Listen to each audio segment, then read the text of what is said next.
महाराष्ट्राच्या राजकारणाने अतिशय गंभीर वळण घेतले। एक मुख्यमंत्री आणि दोन उपमुख्यमंत्री असताना महाराष्ट्रामध्ये अतिशय मोठ्या प्रमाणावर गैरप्रकार सुरू झाले।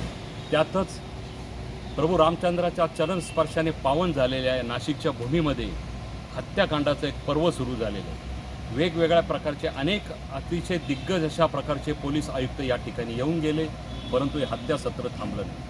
परंतु आज नाशिकच नव्हे तर संपूर्ण महाराष्ट्र हादरून जाईल अशी घटना या ठिकाणी घडलेली आहे। अवघ्या 2-4 दिवसापूर्वी सेवानिवृत्त झालेल्या एका पोलीस अधिकाऱ्याच्या मुलाची रात्रीच्या वेळी हत्या करून महाराष्ट्रामध्ये अतिशय चुकीचा संदेश गेलेला आहे। या विद्यार्थ्याची आपले वडील सेवानिवृत्त झाल्यानंतर वडिलांचा आधार म्हणून या युवकाला पुढे येण्याची वेळ आली असताना पोलिसांवरच अशा प्रकारचं संकट कोसळलं असताना जनतेला संरक्षण पोलीस कसे काय देणार?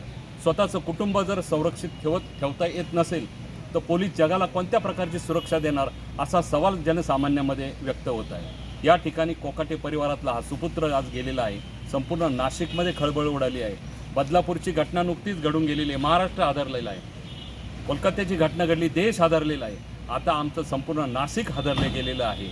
आज ह्या तरुणाची जी हत्या झाल्याचं वय अवघं 25 वर्ष आहे आणि हा वडिलांचा आधार म्हणून सेवानिवृत्त झालेल्या वडिलांचा आधार म्हणून पुढे येऊ इच्छित होता, परंतु नियतीच्या मनात काही वेगळं होतं। आता अशा प्रकारचे दिवसाढवळ्या जर हत्या होऊ लागल्या तर नाशिकचे काही खरं नाही। ही गुन्हेगारी कशी तोपेल याचं उत्तर पोलीस आयुक्तांनी द्यावं हीच अपेक्षा।